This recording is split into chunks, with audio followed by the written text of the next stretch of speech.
Hey, a pleasant good evening, everybody. This is going to be the Sports Fanatic News Sportscast Baseball Frenzy as we talk about some of the moves made around the MLB, as well as discuss a certain particular pitcher I really like that is still on the market in the MLB for whatever particular reason.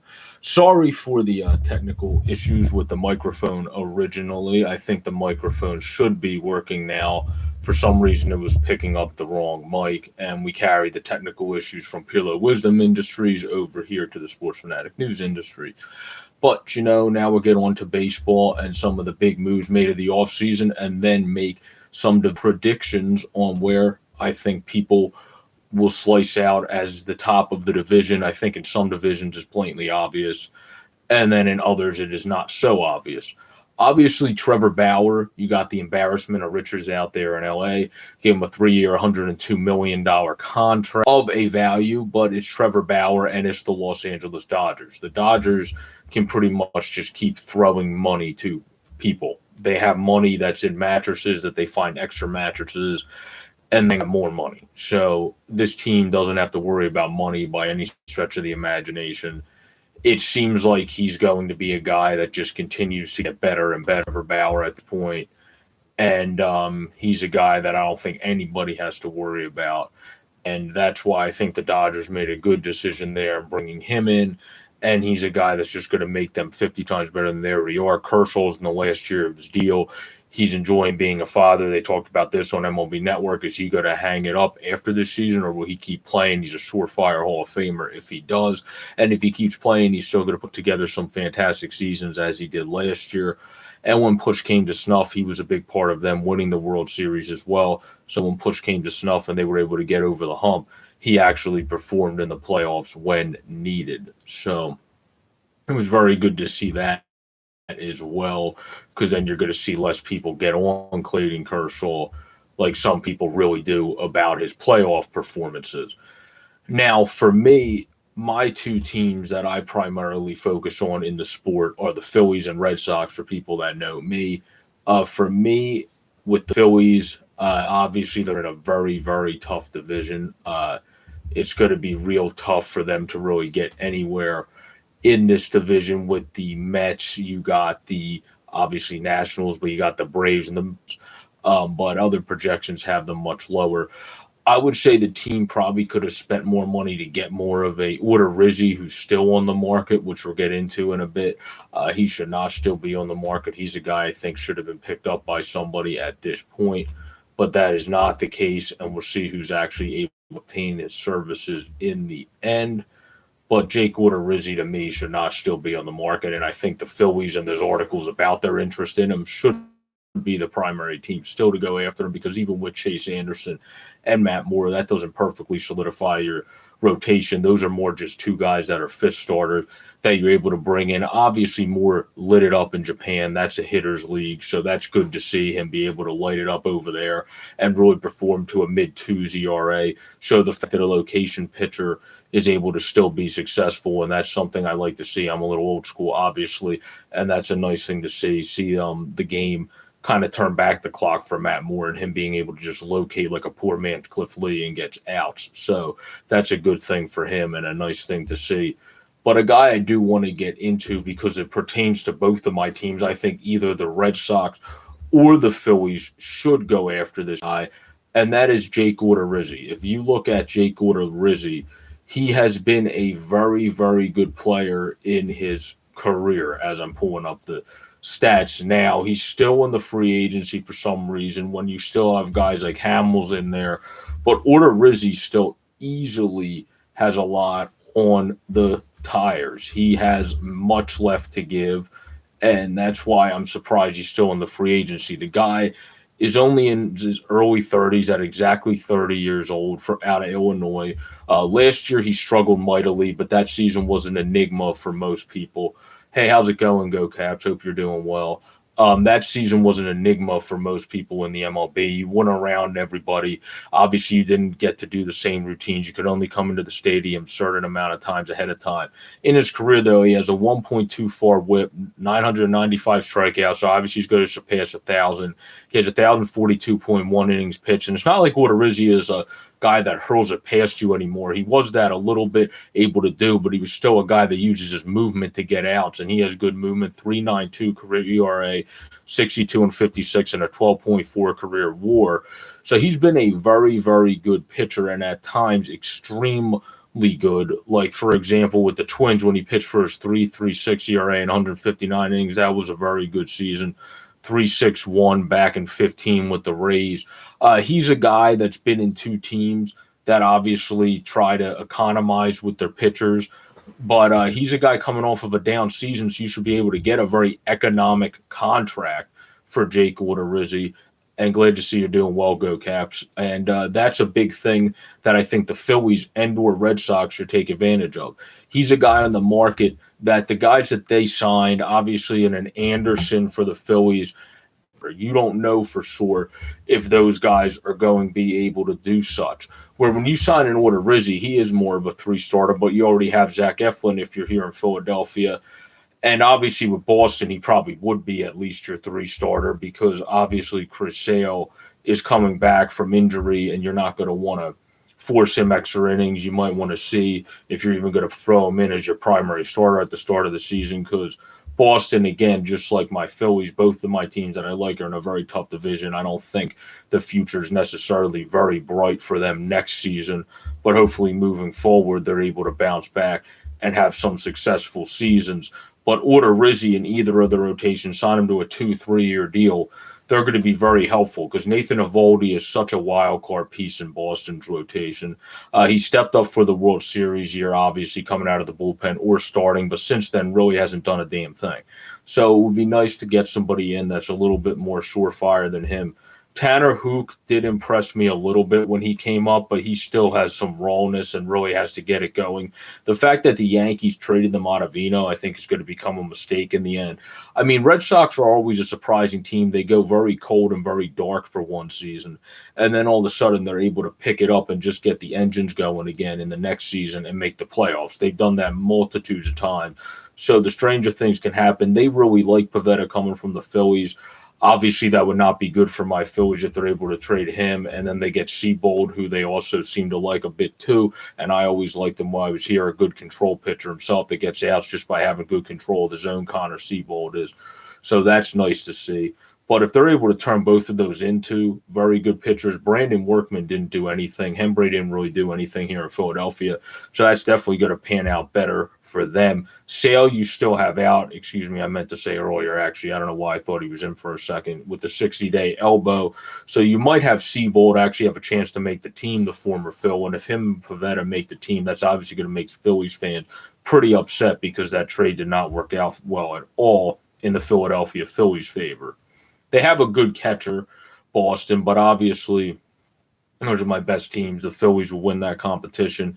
In terms of my best teams, I would say they're pretty much even in their divisions. They're probably going to finish around third in each because you got the Rays, you got the Yanks, obviously, that are going to be up there in the AL. And then in the NL, I think you got the Braves and you got the Mets that are going to be ahead. I'm not so sure. I think the Nationals are still – they got some older guys that get banged up more. So that's going to be the big thing for them. Will guys stay healthy? So you have to see. The big thing for the Phillies is going to be, is Zach Eflin going to keep moving forward, or is he going to kind of just stay where he's at, which is still a pretty good third starter. But what is Chase Anderson going to be? Is he going to be the Chase Anderson of 19, or what he struggled in the 2020 year, which, again, is an enigma. So I'm going to excuse people that struggled in that year. Matt Moore did great overseas. Is he going to be able to bring that confidence and spunk over here or not? So that's something we're going to have to see as well.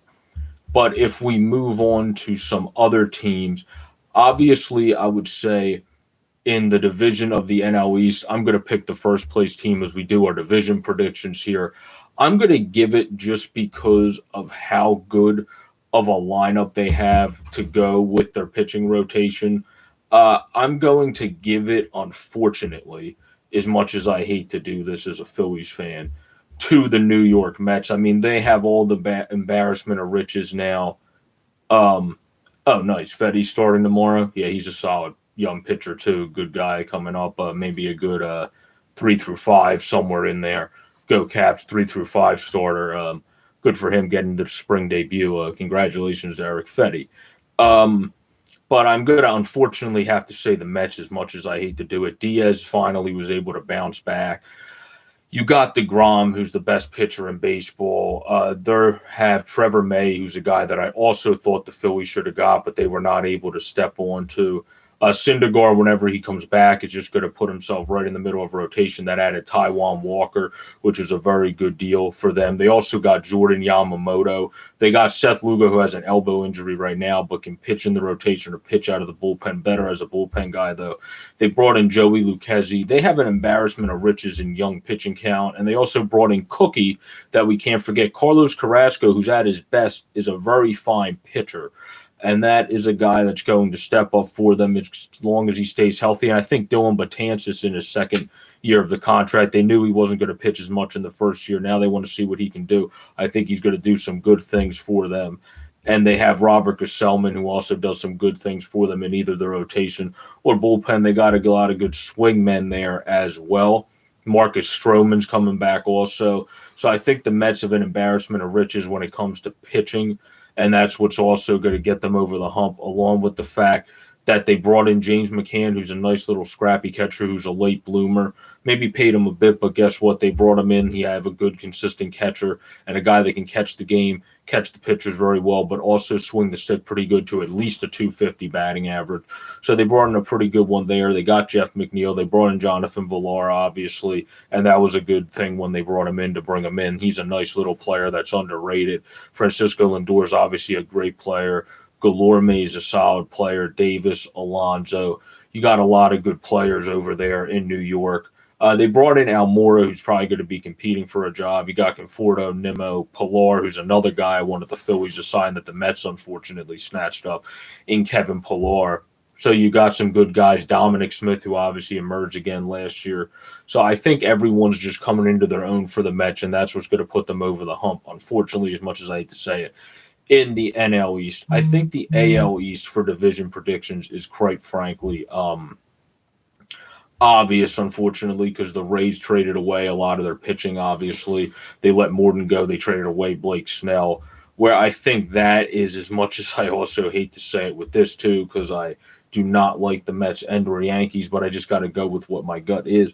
I think both New York teams are going to win their divisions, and people in New York are going to be very happy. You got Britton. Chapman has a suspension, but when he's in, he's great.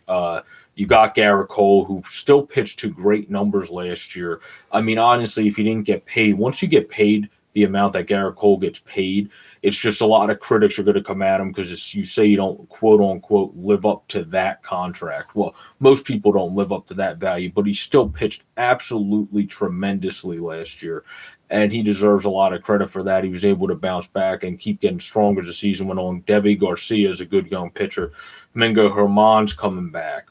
Chad Green's good out of the bullpen. They brought in Corey Kluber, which is another guy I thought Boston and or the Phillies should have went after. I mean, this is a guy that's coming off. If he can stay healthy, he should be at least a high-quality four-star, and that's at the very least. He should definitely be probably a 2 even still if he can get going. That should have been somebody that more people looked at. Montgomery, if he can stay healthy, is another guy with a good yonker breaking ball. He has a good yacker. And he's just great and a very good pitcher. Luis Severino has a bad elbow, obviously, and I always feel for him because that kid is, I mean, if you watch his highlights from when he's growing up too, I can't remember the YouTube account, but there's a video on YouTube that has him going through the years.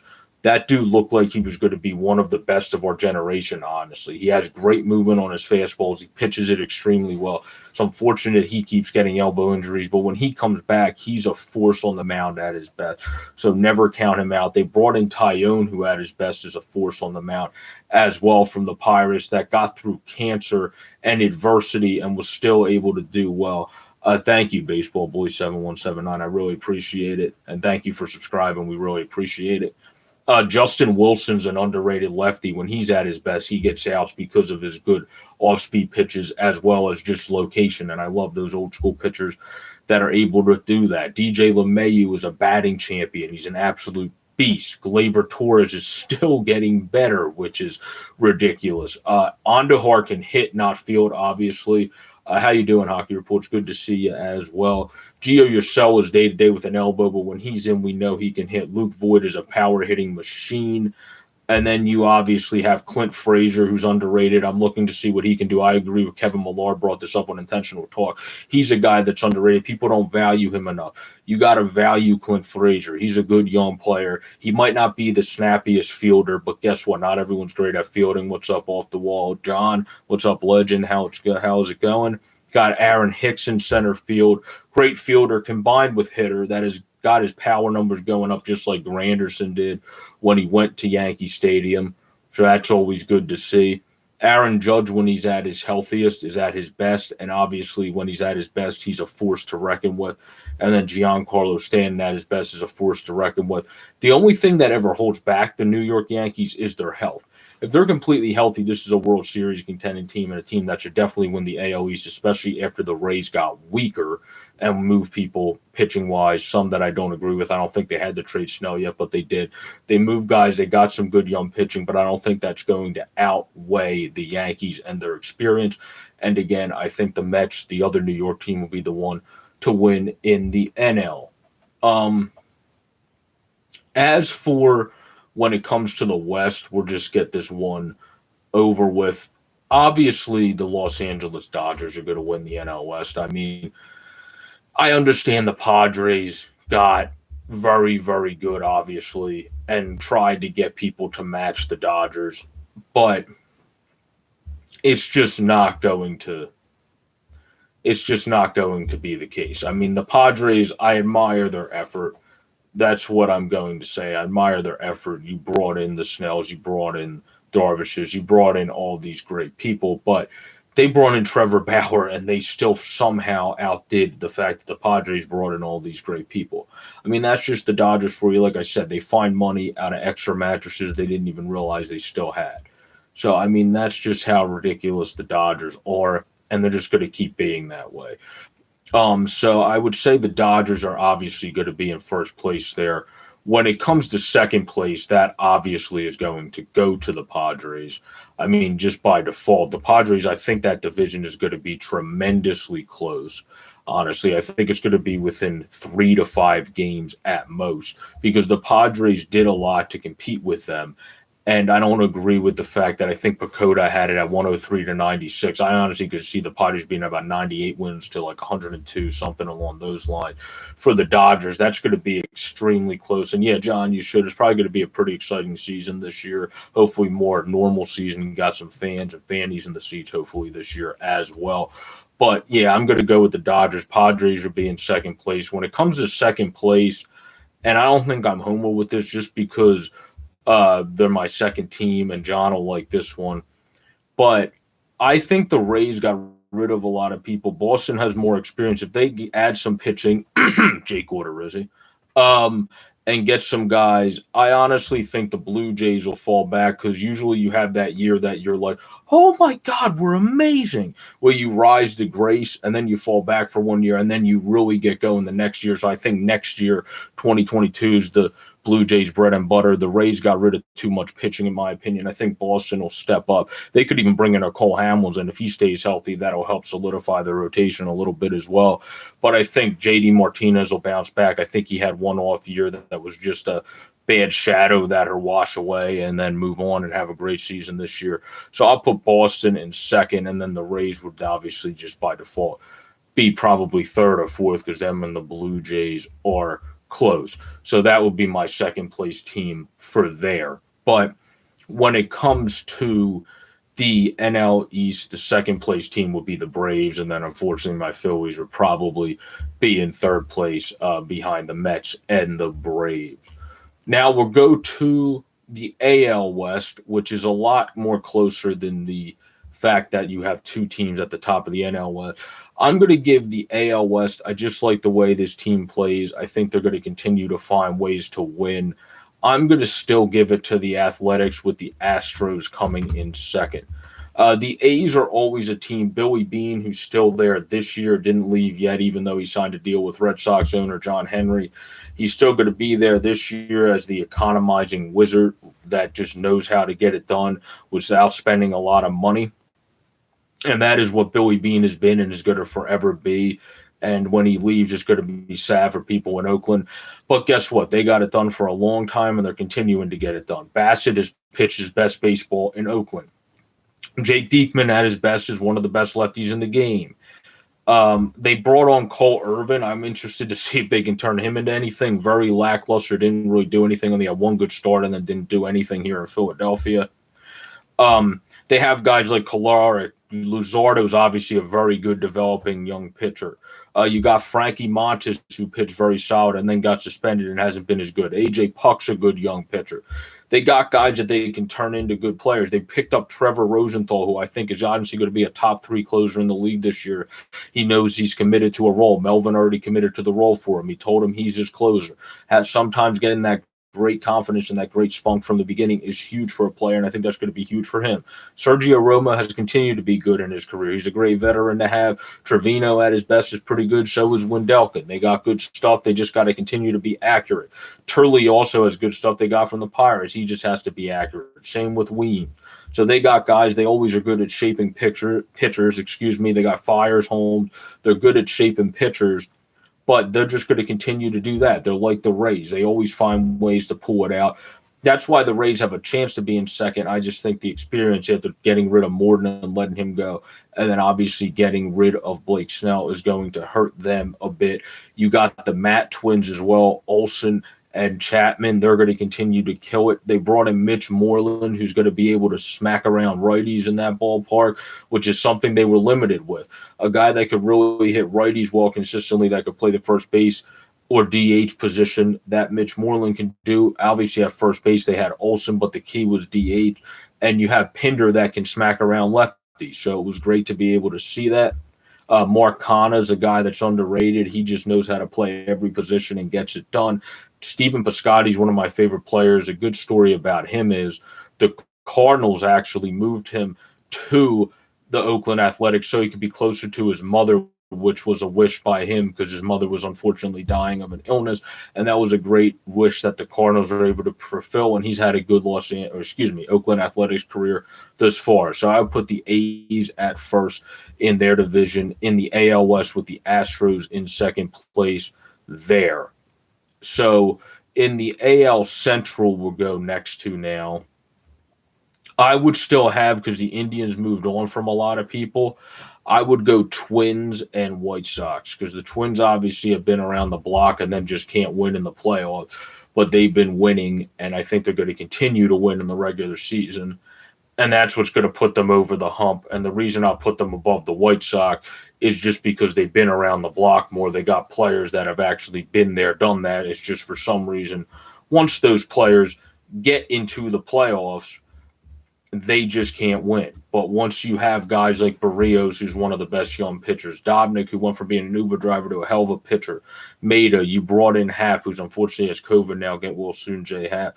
You have Pineda, you have Robles as a bullpen guy. Schumacher's an underrated pitcher when he's actually healthy and at his best. So you got some good guys there, and obviously they slug it with the best of them. That's why I'm giving it to the Minnesota Twins, with the White Sox coming in a close second. So again, we got the Yankees, then Boston in the AL East. In the NL East, we're going to have, again, the Mets in first with the Braves in second. I'm just giving the top two here, obviously. And then in the Central, we're going to have the Twins in first with the White Sox in second. And to recap again, in the AL West, we're going to have the A's in first with the Astros in a close second place. The National League East, again, is the Mets and Braves. So now we're moving to the NL Central. This is a tough division to pick, but honestly, I like some of the moves they made, and as hard as this is for me to say, because they really pounded the Phillies in the playoffs one time, and really annoyed me, this baseball team did, when they were able to beat up on my Philadelphia Phillies. And yeah, Scherzer's unfortunately banged up, I know. Even as a Phillies fan, Mad Max is a hell of a sight to watch. And I just love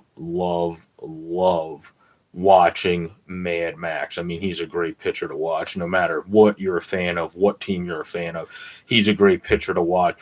I would want to pick the Reds, but I picked them last year, Go Caps, as a team that was going to surprise me and do really well, and they disappointed me. So this year, I'm not going to pick them, and then maybe it'll roll in my direction. I'm going to pick the Cardinals, honestly, to me, for the Central. I just think the Reds are just going to line up to disappoint me again, unfortunately. But in the Cardinals organization, you've got Jack Flaherty, who's one of the best emerging young pitchers. If he can stay healthy, he can be as good as a Strasburg, like Go Caps just mentioned. That's how good of a pitcher he is. You got Jordan Hicks in the bullpen. Carlos Martinez is a great swing guy. He can either start or he can be in your rotation. Andrew Miller is a great lefty when at his best. Oviedo's a good developing pitcher in their system, obviously, at only the age of 22 and a big boy at 6'5", 245. Ponce de Leon's all right. Alex Reyes is a guy that's taking it a lot slower than they hope. But Wainwright's able to have a resurgence last year, and they hope he can continue to do well until he retires. You have, obviously, guys like Nolan Arenado there as well. And that is huge, absolutely huge to see them have Nolan Arenado on that team. That solidifies that position so much. You still got Matty Carpenter, who comes up clutch, and hopefully he can get more consistent again next year. Goldie is still great. Edmonds a good, nice little underrated player. Tommy Edman, he just smacks it around the field and hits it to all sides and does very well. Bader's a good player. Got Tyler O'Neill, who's developing. And so they got a good position players there. They got good prospects. I think the Cardinals are going to be able to get it done and come in first place. As for second, in order to make Go Caps happy, I still think the Reds could come in second. I'm hoping they don't disappoint me with that again. But Joey Votto, I think, is going to have a great bounce-back season. You're going to continue to see their team get better. I think Sonny Gray will really, really, really step up and get going big time this year and really step up again and really have a great season since Trevor Bauer is no longer there. But as we're wrapping up here, we'll get into the NL West. We obviously said was already the Dodgers and Padres. So to recap, we had the Dodgers and Padres for the NL West. For the NL Central, we had yet again the Cardinals and then the Reds, which I think will actually be in second. That's not just to make Go Caps happy. Then the Mets and the Braves in the NL East is who's going to be in the first two. In the AL will be the Yankees and the Red Sox. In the AL West, it will be the A's and Astros. And in the AL Central, it will be the Twins and White Sox in a close second. So that was the division predictions. I thank you all for joining this first edition of the Baseball Frenzy via steelflyers.com. Check out steelflyers.com. It was a great time. It's a great website. Also, this is via Sports Fanatic News. Please subscribe to my YouTube channel if you're not already. All the subscribers are appreciated. I really enjoy you joining and representing your time and giving me your time. I really appreciate it. This has been the first edition of the MLB Baseball Frenzy. Someone signed Jake Odorizzi, and someone signed Cole Hamels, too. We can at least give the output of a guy that's like a John Lester right now. The Nats are going to be around, especially with their injuries coming into the season. That's going to affect them probably third place. I would say probably around third place. They're going to be fighting with the Phillies for third place. But everybody have a great, safe, and pleasant day. Enjoy the baseball. The baseball season's coming around. Tomorrow, start some games for some teams, and then for other games the next day. Have a great, safe, and pleasant day, everybody. Peace out.